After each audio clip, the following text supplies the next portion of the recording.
우리 오늘 제목이 이제 빈방 있습니까? 이런 제목으로 주어진 본문을 통해 하나님 주신 은혜를 붙들도록 하겠습니다.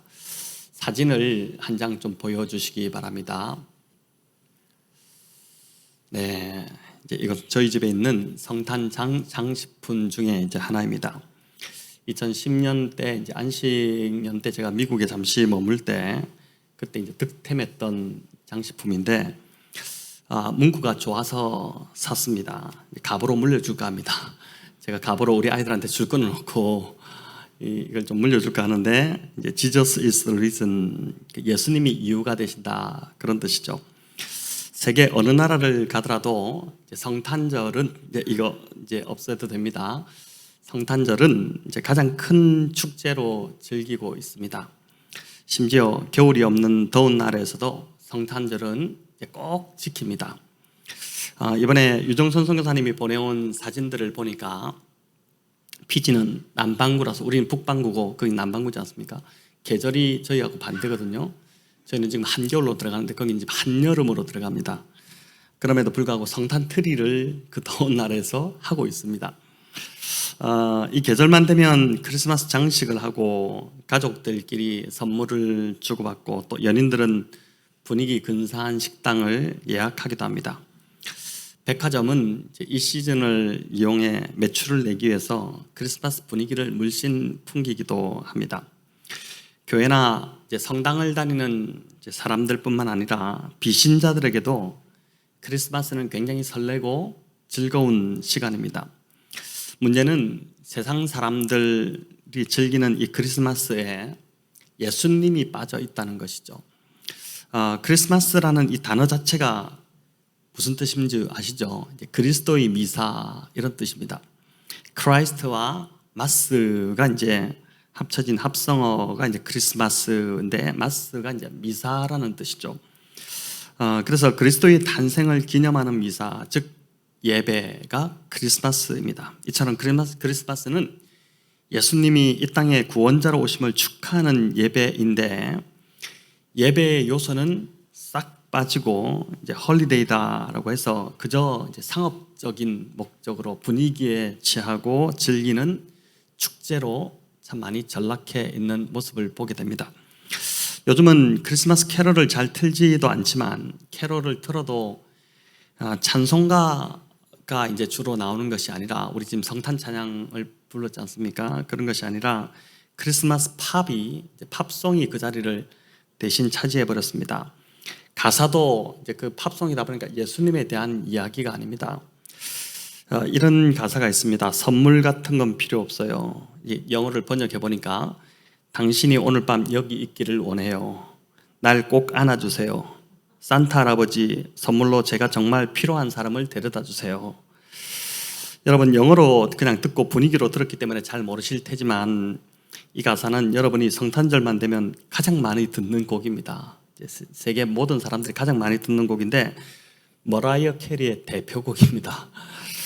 발매 수익금만 700억을 남긴 거의 30년간 흥행을 하고 있는 곡입니다. 성탄 분위기를 낸다고 나도 모르게 이제 노래가 좋으니까 그냥 듣고 다닌 것이죠. 또 이 계절은 불우이웃을 돕고 세상의 평화를 기원하는 절기이기도 합니다. 많은 사람들이 이 시즌이 되면 마음이 이제 아주 겸허해지기도 하죠. 하지만 성탄의 주인공이신 예수님이 빠진다면 그런 구제 역시 그저 인간적인 행사에 그칠 뿐인 것입니다. 미국의 보스턴시 근방에 있는 그 소머빌이라는 작은 도시에서 있었던 일입니다. 시청 앞 광장의 시 당국에서 첫 번째 성탄절, 그 예수님이 오셨을 때 그 성탄절의 모습을 이제 인형들로 이렇게 재현을 했었는데, 어릴 때 우리가 성탄절에 이제 교회 가면 흔히 보던 그런 이제 장식들입니다. 제가 어릴 때 다녔던 교회는 이제 군인교회였는데, 아버지가 직업군인이라서 이제 군인교회를 다녔는데, 군인교회다 보니까 성당과 교회가 함께 이렇게 겸해서 건물을 사용하기도 하다 보니까 성당에서 해놓은 장식들이 이제 참 보기가 좋았었습니다. 그때 이래 보면 작고 아주 초라한 마구간이 있고 목자들이 있고 그 다 인형들로 이렇게 해놓은 또 이제 동방박사 모형도 선물 드리는 그런 모습도 있고 말과 양들도 있고 가운데는 늘 이제 마리아가 아기 예수님을 안고 있는 그런 장식이었습니다. 자, 이제 그런 장식을 이 소모빌이라는 작은 도시에서 시 당국이 이렇게 해놓았던 것이죠. 그런데 성탄절을 앞둔 어느 날 밤에 어떤 사람이 이제 장난으로 한 것 같은데 아기 예수 모형을 가지고 도망쳐 버린 겁니다. 그 아기 예수 모형이 사라져 버린 것이죠. 시 당국은 이제 당황을 했고 신문과 방송을 통해서 이 사실을 알리면서 아기 예수님을 제발 제자리에 좀 갖다 대와라. 성탄절이 다가오고 있으니까 제발 좀 갖다 달라고 이제 호소를 했습니다. 자, 이에 그 사람이 이제 마음이 찔렸든지 자기도 좀 심했다 싶었던지 성탄절 이전에 아기 예수님의 모형이 다시 이제 그 자리로 돌아왔다는 것입니다. 그저 해프닝으로 끝날 수 있었던 이야기이지만 이 사건이 있은 후에 그 도시에 살고 있는 많은 사람들의 마음에 무언가를 이 사건이 남겼다는 것이죠. 성탄 장식에 모든 게 다 갖추어져 있어도 또 아무리 성탄 장식이 화려해도 아기 예수님이 빠지니까 그 장식은 아무 의미가 없는, 즉 성탄은 의미가 없는 것이 돼버렸다는 것입니다. 오늘 본문은 이제 첫 번째 성탄절의 모습입니다.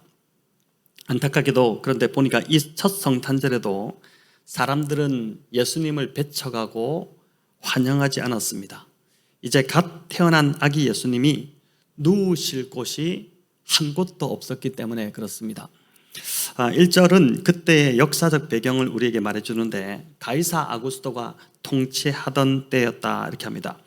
가이사 아구스토가 통치하던 그때의 모든 나라에 그 로마가 통치하던 그 식민지국에 다 호적을 하라고 명령을 내린 그때였다라고 나옵니다. 여러분, 가이사 아구스토는 이제 로마의 원로원이 그에게 붙여준 그 호칭이었고 그의 본명은 옥타비아누스였습니다. 그 유명한 악티움 해전에서 안토니우스와 또 클레오파트라의 그 연합군과 싸워서 이제 승리했던 왕. 그래서 강력한 로마 제국을 이끌었던 이제 참 역사적으로 보면 아주 위대한 황제였었죠. 그가 지금 세금을 보다 효과적으로 걷기 위해 머리를 짜는 게 바로 뭐냐면은 로마치아의 모든 나라들의 호적을 등록하라는 명령이었습니다. 아주 지혜롭다고 생각했을 겁니다. 세상 역사는 이 사람의 이제 이런 행적을 너무 지혜로운 그 명령이었다라고 이제 생각했을 것입니다. 자, 이 호적 명령이 없었다면 요셉과 마리아는 당연히 갈릴리에서 아기 예수님을 낳지 않았겠습니까? 출산을 앞두고 이제 먼 길을 가는 사람은 없습니다. 또 멀리 출타했더라도 출산이 다가오면 어떻게 됩니까? 집으로 돌아오는 게 보통 일반적인 상식이죠. 그런데 지금 대략 거리만 해도 갈릴리에서 이 베들레헴까지는 약 한 130-140km 정도 되는 이제 돌아갈 경우 그렇게 되는데 그 정도 거리인데 여기서 이제 대전보다는 조금 못 미치겠지만 그 정도 가는 거리라고 보면 됩니다. 굉장히 먼 거리지 않습니까? 만삭의 무거운 몸으로 가기에는 너무나도 위험하고 먼 거리였습니다. 하지만 호적 명령이 떨어졌기 때문에 어쩔 수 없이 요셉은 지금 이 고향 베들레헴으로 호적하러 아내 마리아를 데리고 갔습니다. 권력욕과 또 물욕에 사로잡혔던 이 황제 아구스토는 자신도 모르게 하나님께 쓰임을 받은 것입니다. 아구스토 황제는 단지 행정적 명령을 내린 것이지만 예언이 성취되는 그 도구로 쓰임 받은 것이죠. 바로 구약의 그 미가 선지자의 예언입니다. 우리 미가서 5장 2절을 같이 한번 읽어보도록 하겠습니다. 그러나 너 베들레헴 에브라다야, 너는 유다의 여러 족속 가운데서 작은 족속이지만 이스라엘을 다스릴 자가 내게로 나올 것이다. 그의 기원은 아득한 옛날 태초에게까지 거슬러 올라간다. 아멘. 그러니까 미가 선지자가 메시아가 베들레헴에 태어날 것이다, 이 예언을 한 것이죠. 그런데 황제 아구스토가 자신의 의도와는 전혀 관계없이 그럴 줄은 꿈에도 몰랐겠죠. 본인이 내린 그 행정명령으로 인해서 하나님의 예언이 성취되는 일들이 일어나게 된 것입니다. 그 3절부터 5절 오늘 본문이 이제 그 이야기인데 다시 한번 읽어보겠습니다. 모든 사람이 호적하러 각각 고향으로 돌아가매 요셉도 다윗의 집 족속이므로 갈릴리 나사렛 동네에서 유대를 향하여 베들레헴이라 하는 다윗의 동네로 그 약혼한 마리아와 함께 호적하러 올라가니 마리아가 이미 잉태되었더라. 아멘. 이제 출신 고향이 베들레헴이었고 살고 있던 이제 터전은 갈릴리였는데 황제의 엄한 명령이 떨어지니까 이제 거역할 수 없다 보니까 그가 이제 베들레헴까지 멀리 내려간 것입니다. 이처럼 하나님은 만왕의 왕이시고 만물을 다스리는 분이시죠. 욕심 가득한 통치자의 선하지 않은 의도도 하나님의 뜻을 이루는 도구로 사용하실 수 있는 분이라는 것입니다. 그래서 일이 내가 원하는 대로 흘러가지 않더라도 우리는 실망하지 말아야 하는 것이죠. 아직 실망하고 좌절하기에는 이른 것입니다. 우리 그리스도인들은 이제 끝까지 가봐야 알 수 있습니다. 요셉과 마리아도 왜 하나님이 원망이 되지 않았겠습니까? 왜 하필 이 시기에 이런 호적을 하라는 명령이 내린 것인가? 그 먼 길을 만삭의 몸으로 과연 우리가 갈 수 있을까? 이런 걱정에 앞이 캄캄하지 않았겠습니까? 우리도 모든 것이 하나님의 다스림 안에 있다는 믿음이 있다면 내가 원하는 결과대로 이루어지지 않더라도 실망하거나 좌절하지 말아야 되는 것이죠. 하나님께서 그렇게 인도하신 데는 반드시 이유가 있다는 것이고 결국에는 합력하여 선을 이루실 것이기 때문에 선으로 우리를 인도하실 것이기 때문에 하나님을 믿는 믿음으로 끝까지 가봐야 된다는 것입니다. 한 해를 마무리하는 바쁜 연말인데 얼마나 바쁩니까? 근데 이제 일마저도 내가 원하는 대로 의도했던 대로 내 삶이 흘러가지 않는다 하더라도 또 생각대로 일이 되지 않고 꼬인다 하더라도 실망하지 마시고 나를 사랑하시는 하나님께서 이 상황을 어떻게 최선으로 바꿔내실지 또 어떻게 이끌어 가실지를 기대하는 마음으로 믿음으로 붙잡는 성도님들 다 되시기를 바랍니다. 6절은 보니까 거기 있을 그때에 해산할 날이 차서 이렇게 되어 있습니다.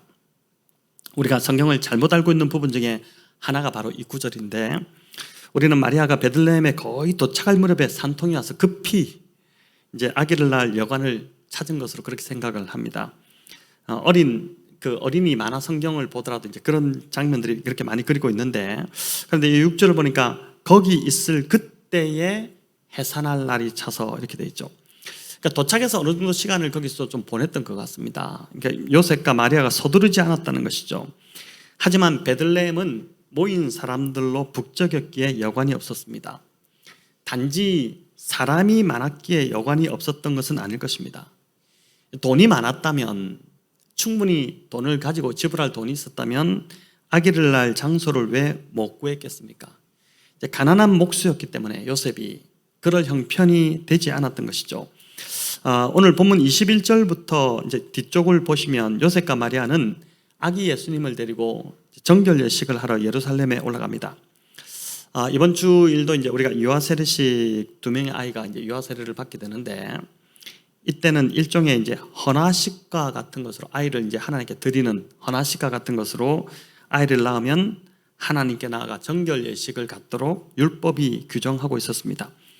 이때 이제 레위기 12장에 보면 1년 된 어린 양을 잡아서 아이를 하나님께 드릴 때 이제 정결 예식을 하도록 그렇게 이제 되어 있었는데 집안 형편이 어려운 자들이 있지 않겠습니까? 양을 살 돈이 없는 자들, 그런 자들은 비둘기를 잡아서 그것으로 대체하도록 그렇게 했었죠. 24절을 보시면 요셉과 마리아는 예수님의 정결례를 어린 양이 아닌 지금 비둘기로 드립니다. 어린 양을 살 만한 돈이 없었다는 것이고 그만큼 이제 경제적 여유가 없었던 상황이었다고 볼 수 있는 것이죠. 자, 7절은 첫 아들을 낳아 강보로 쌌다고 합니다. 왜 아들을 낳았다 이렇게 하지 않고 굳이 첫 아들을 낳았다 이렇게 표현했을까요? 이 한 단어 이제 성경을 좀 꼼꼼히 이렇게 볼 필요가 있는데 여기서 간단하게라도 이 마리아 숭배에 대해서 성탄절이 다가오니까 이제 좀 짚고 넘어갈 필요가 있을 것 같습니다. 가톨릭에서는 이 마리아가 평생을 결혼을 하지 않고 혼자 살았던 동정녀라고 그렇게 가르칩니다. 원죄에 오염되지 않은 영원한 처녀로 받아들여서 성모로 떠받드는 것이죠. 심지어 그리스도와 함께 구원을 베푸는 존재로 마리아를 그렇게 간주하게 됩니다. 가톨릭 교회 전승에 따르면 마리아는 지금 이제 현재 하늘에서 예수님처럼 중보 사역을 행하고 있다, 그런 역할을 한다고 믿습니다.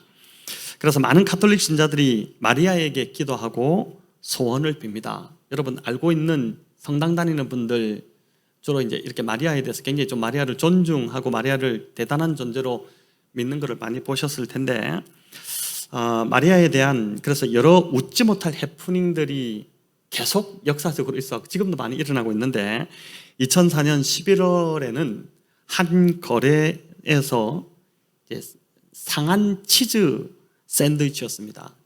그냥 온전한 샌드위치도 아니고 상한 치즈 샌드위치가 무려 28,000달러에 팔려나가는 기이한 일이 있었다고 합니다. 그 이유는 샌드위치를 구울 때 생겼던 그 탄 자국이 마리아의 형상과 굉장히 닮았다는 소문이 났기 때문입니다. 그러니까 10달러도 채 안 되는 샌드위치가 마리아 형상이 담겨 있다고 해가지고 28,000달러에 샌드위치가 팔려나가는, 그러니까 그만큼 마리아를 지금 숭배하는 그런 일들이 있다는 것이죠. 교황 요한 바오로 2세도 마리아 신봉자였다고 합니다. 교황의 예복마다 마리아를 뜻하는 M자를 수놓게 했다고 하죠. 또 유언에서도 그가 이제 마리아에게 로마 가톨릭 교회의 안위를 부탁한다 이렇게 남기고 죽었다는 것입니다. 그러니까 참 이게 교황부터 이런 마리아를 이렇게 대하고 있으니까 이 가톨릭 교회의 이제 교리, 성경적 기준이 너무나도 이제 얼마나 잘못되었는가를 볼 수 있는 것이죠. 하지만 마리아를 숭배할 어떤 근거도 성경에는 없습니다. 마리아는 말 그대로 평범한 시골 처녀에 불과했습니다. 그가 복을 받은 이유는 자격이 되거나 유명해서가 아니라 오직 그녀가 하나님께 선택받아 하나님의 은혜를 입었기 때문인 것이죠. 그녀는 그 이상도 그 이하도 아닌 것이죠. 천주교가 주장하는 마리아가 원죄에 오염되지 않은 영원한 처녀라는 것도 오늘 본문 7절이 바로 부정하고 있지 않습니까? 마리아는 예수님만 낳지 않았습니다. 마리아는 성경에 보면 요셉과 살면서 여러 아들들을 더 많이 낳았습니다. 그래서 복음서와 사도행전에 보면 수차례 예수님의 동생들에 대한 언급이 계속 나옵니다. 친동생들입니다. 입양한 동생이 아니라 친동생들, 마리아가 직접 낳은 동생들이죠. 그래서 이제 오늘 본문에 누가는 예수님이 첫 아들이라는 표현을 하고 있는 것입니다. 자, 이제 오늘 본문에서 중요하게 다루고자 하는 것은 아기를 누일 여관이 없었다는 이 주제인데, 오늘 설교 제목이 빈방이 있습니까? 근데 빈방이 없었다는 것이죠. 7절에 보면 여관에 있을 곳이 없었다 이렇게 하는데, 이 부분을 헬라어 원어로 이렇게 보니까 있을 곳에 해당하는 단어가 토포스라는 단어를 씁니다. 근데 이 단어는 영어로 말 그대로 이제 장소라는 a place라는 이제 단어인데, 재미있는 것은 요한복음 14장 3절에도 이 단어가 그대로 사용된 걸 볼 수 있습니다. 예수님이 의도적으로 이 단어를 사용하셨다고 볼 수 있는데, 요한복음 14장 3절 우리 같이 한번 읽어볼까요? 가서 너희를 위하여 거처를 예비하면 내가 다시 와서 너희를 내게로 영접하여 나 있는 곳에 너희도 있게 하리라. 자, 여기 보니까 거처를 예비하면, 이게 이제 토포스, 똑같이 여관에 있을 곳이 없다. 있을 곳과 거처가 같은 단어를 쓴 것입니다. 여러분, 이 말씀은 우리가 잘 알듯이 예수님께서 마지막 최후의 만찬의 자리에서 제자들의 발을 씻기신 후에 베드로의 부인을 예고하신 후에 바로 말씀하신 내용입니다. 예수님이 이 땅에 오셨을 때는 있을 곳이 없으셨지만 예수님은 저와 여러분을 위해 있을 곳을 마련하신다는 것입니다. 이 세상이 예수님을 문전박대했다고 해서 예수님도 똑같이 하지 않으신다는 것이죠. 이제 이게 바로 크리스마스의 정신이지 않겠습니까? 당한 대로 갚아주는 것이 아니라 오히려 선을 베풀고 자비를 베푸는 것, 그게 이제 예수님의 정신이고 성탄의 정신이라고 할 수 있는 것이죠. 헬라어 토포스가 있을 곳이라는 뜻인데 사람이 갈 곳과 있을 곳이 없는 것처럼 비참하고 슬픈 일도 없습니다. 직장에서 내몰렸을 때 출근을 해야 되는데 출근할 직장 자리가 없어지니까 어떻게 됩니까? 남편들이 아내에게 잘렸다는 소리는 못하고 매일같이 똑같이 가방을 들고 똑같이 넥타이 메고 이제 가서 공원을 배회하고 갈 곳이 없는 그런 참 비참한 일들이 있다고 하지 않습니까? 또 어떤 자리를 그만뒀을 때도 있을 곳이 없게 됩니다. 또 오랜 공직 생활을 마치게 되면 정들었던 사무실도 나와야 되고 또 정든 공관 관사에서도 이사를 해야 됩니다. 그럴 때 이제 삶이 막막해질 수 있죠. 그런데 이런 경우도 참 쉽지 않겠지만 이 땅에 인생이 다 끝났을 때 우리가 갈 곳이 없고 있을 곳이 없게 된다면 이 땅을 하직하고 인생이 끝났을 때 우리의 영혼이 갈 곳이 없고 있을 곳이 없게 된다면 그 얼마나 비참하겠습니까? 이 땅의 수고가 다 마쳤을 때 우리 주님이 나를 위해 예비하신 처소가 있다는 것, 그리고 우리가 갈 곳이 확실히 보장되어 있다는 그 사실이 우리에게 정말 큰 안심을 주는 것이죠. 그래서 이제 이 땅에서는 어디서 쫓겨나면은 갈 곳이 없을지 몰라도 여러분 이 땅을 다 끝내고 우리 주님이 부르실 때는 분명히 우리가 갈 곳이 있다는 것, 그걸 기억하시면서 또 이 남은 삶을 잘 살아야 되지 않겠습니까? 오늘 아침에 저는 이제 우크라이나의 박철규 선교사님에게 선교 편지 아침 새벽기도 기도 시작하는데 막 문자가 막 카톡으로 들어오기 시작하더라고요. 기도회를 끝나고 나서 이제 사무실에 가서 이렇게 영상도 보내오시고 해서 쭉 다 봤는데 이번 주일날 좀 그 영상을 보여드리고자 합니다. 전쟁으로 인해서 집이 다 부서지고 파손되어서 있을 곳이 없는 그런 집들을 이제 막 찍어서 보내오셨는데 그런 사람들이 지금 너무 많다는 것이죠. 올겨울 이제 오늘 올겨울 들어서 가장 좀 추운 날씨입니다. 근데 우크라이나는 비교할 수 없을 정도로 추운 곳이죠. 더구나 전쟁 상황이라 지금 겨울 용품도 부족하고 난방도 제대로 되지 않습니다. 그 기도 편지에 보니까 올 겨울을 나야 하는 전쟁 피난민들과 군인들이 무려 1,400만 명이라고 그럽니다. 어마어마한 숫자가 지금 거의 막 이렇게 밖에서 떨고 있는 그런 상황이라는 것이죠. 감사하게도 이제 이 한국의 선교사님들이 연합이 돼가지고 막 발빠르게 한국에서 지원을 받아가지고 계속해서 이제 그들에게 흘려보내고 있는데 겨울 군복이라든지 군인들도 이제 옷이 막 없다 보니까 또 침낭, 난방용품, 이불, 식료품 이런 것들을 막 지원하고 있다고 합니다. 그래서 저희 교회도 이제 이번 성탄헌금의 일부를 이쪽으로 좀 보내서 이 사역에 동참하기로 오늘 이제 당에서 좀 결정을 그렇게 했습니다. 있을 곳이 없으셨던 주님께서 있을 곳을 마련하셨던 것처럼 지금 처소가 파괴된 이 겨울을 나야 되는 우크라이나 이 전쟁 난민들을 돌아보는 것이야말로 크리스마스의 정신을 실천하는 아주 좋은 결정이라고 저는 그렇게 믿습니다. 2000년 전 예수님이 이 땅에 오셨을 때도 있을 곳이 없으셨는데 오늘도 여전히 주님은 거하실 곳이 없으신 채로 배회하고 계신 것은 아닌지 오늘 이 말씀 앞에서 우리가 좀 돌아보면 좋겠습니다. 주님이 이 땅에 오셨을 때 있을 곳이 없으셨던 이유는 호적으로 베들레헴이 너무 북적였기 때문이기도 했겠지만 더 중요한 이유는 사람들이 메시아를 알아보지 못했기 때문입니다. 요한복음 1장에서 이제 그 일을 증언하고 있는데 우리 주님이 자기 땅에 오셨음에도 자기 백성이 영접하지 않았다는 것이죠. 우리 말씀을 한번 보여주시면 우리 읽어볼까요? 그가 세상에 계셨으며 세상은 그로 말미암아 지은 바 되었으되 세상이 그를 알지 못하였고 자기 땅에 오매 자기 백성이 영접하지 아니하였으나 자리가 없었던 것이 아니라 마음이 없었다는 것입니다. 오늘도 마찬가지죠. 주님은 늘 우리 마음에 찾아오시는데 저와 여러분의 마음이 없어서 그 주님을 모셔드리지 못한다고 볼 수 있습니다. 늘 바쁘다는 핑계로 주님과 함께 보낼, 주님께 공간을 내어드릴 여유를 갖지 못하는 것입니다. 연말 바쁘다는 핑계로 오늘도 성경을 부지런히 다 읽으셨을 텐데 성경 읽기도 미루고 기도하는 시간도 자꾸 갖지 못하고 이제 그렇게 될 수 있는 것이죠. 자, 그런데 이런 모습은 이제 오늘 말씀에 비추어 볼 때 엄밀히 말하면 주님에 대한 사랑이 없는 것입니다. 이제 사랑이 식었다고 볼 수 있는 것이죠. 사랑이 있으면 어떻습니까? 없는 방도 만들어냅니다. 없는 시간도 만들어내게 되는 것이죠. 부모님이 집에 오시면 어떻게 합니까? 방이 모자라니까 그냥 마루에 주무십시오. 아니면 저 현관에서 그냥 어떻게 하십시오. 이렇게 하지 않지 않습니까? 주로 부모님이 집에 오시면 안방을 내어드리죠. 방이 많아서 그런 것이 아니라 부모님을 사랑하기 때문에 부모님이 좀 편하게 조금이라도 더 이제 잘 계시다가 가도록 하기 위해서 내가 좀 불편하더라도 없는 방을 만들어서 잘 만들어 드리지 않습니까?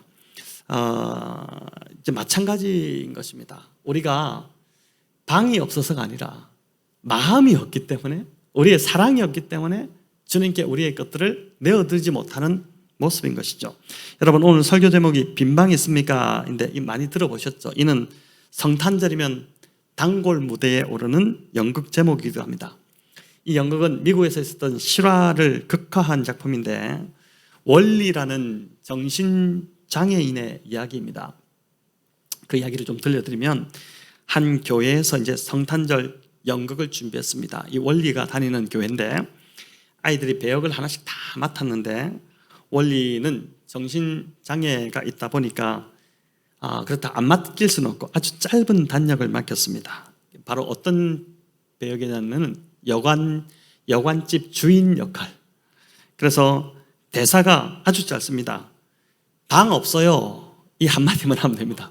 이걸 3번만 해라고. 방 없어요. 또 물으면 방 없어요. 방 없어요. 이렇게만 쌀쌀맞게 이야기하면 된다. 이렇게 했는데 선생님이 이제 이게 지도했던 선생님이 짧은 대사지만 원리가 잘할 수 있도록 도와주려고 여러 번 연습을 시켰고 원리도 이제 따라서 이렇게 연습을 한 것입니다.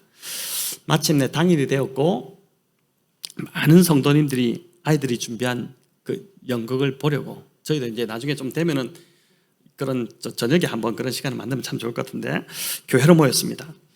자, 이제 연극이 시작되었고 한참 진행되는 동안 요셉과 마리아의 배역을 맡았던 아이가, 이제 요셉과 마리아죠, 여관문을 막 두들깁니다. 아이가 곧 나올 것 같아요. 도와주세요. 그러자 원리가 말을 더듬으며 대답합니다. 빠바방 없어요. 이렇게 대답한 겁니다. 여러분, 그 정신장애를 갖고 있는 아이들 보면은 말이 좀 이렇게 어눌합니다. 이제 이렇게 보통 이렇게 이야기하죠. 그러자 요셉이 또 다시 문을 두드렸습니다. 이번에도 원리가 방이 없다고 말했습니다. 자, 이제 한 번만 더 방이 없다고 하면 원리의 역할은 끝나는 겁니다. 잘한 겁니다. 요셉은 더 세차게 문을 두드리며 사정을 했죠. 그런데 원리가 대답을 해야 되는데 대답을 하지 않는 겁니다.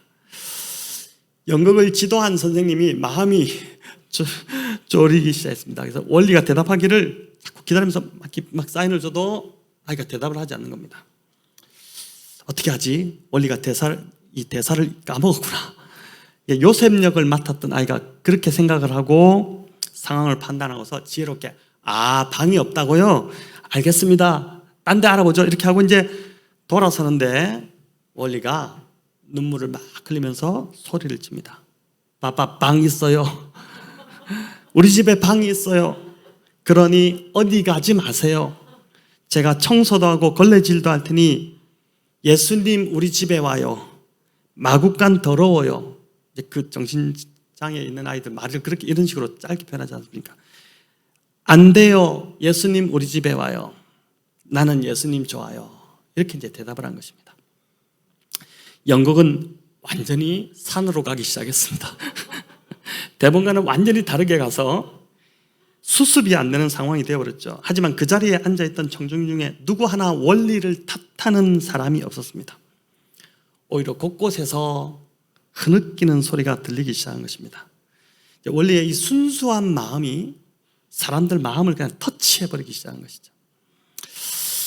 원리는 정신장애를 갖고 있어서 현실과 연극을 잘 구분하지 못했지만 사람들 마음 안에는 없던 그 예수님에 대한 사랑이 원리 마음 안에 가득 차 있었던 것입니다. 원리의 그런 모습에 사람들이 부끄러워지고 주님께 죄송한 마음이 들어 흐느끼기 시작한 것이죠. 2000년 전 주님은 이 땅에 오시기 위해 모든 것을 다 비우셨습니다. 여러분 그 사실을 알고 계시죠? 모든 것을 다 비우시고 저와 여러분을 만나기 위해 모든 것을 다 포기하셨습니다. 주님이 이 땅에 오실 때 그냥 한번 가볼까 이렇게 소풍 나온 건 아닙니다. 모든 걸 다 포기하고 다 내려놓고 그렇게 이 땅에 오셨습니다. 하지만 사람들 마음 안에는 예수님을 만나줄 공간이 조금도 없었습니다. 예수님이 이 땅에 오셨을 때 그런 모습이었죠. 빈 방이 하나도 없었던 것입니다. 아니 방이 없었던 것이 아니라 방을 내어줄 마음이 사람들 안에 하나도 없었던 것이죠. 성도 여러분, 오늘 이 말씀 앞에서 나의 마음에는 이 빈 방이 있는지 한번 돌아보시기 바랍니다. 혹시 지금 내 마음은 내가 좋아하는 것들로 가득 차서 주님께 내어드릴 방이 전혀 없지는 않으십니까? 내가 하고 싶은 것들을 막 하느라, 또 내가 사고 싶은 거 막 사고 이렇게 하느라 주님을 만날 시간이 전혀 없지는 않으십니까? 또 바쁘게 살아가느라 주님을 등한히 여기고 있지 않으십니까? 성탄을 맞이하며, 여러분 참 이게 매년 맞이하는 우리 성탄이지만 이 성탄을 맞이하며 다시 한 번 더 이 말씀 앞에서 빈 방이 있습니까? 이렇게 묻는 그 질문 앞에서 우리의 마음을 점검하며 주님께 우리의 공간을 내어드리는 저와 여러분 다 되시기를 우리 주님의 이름으로 축원합니다.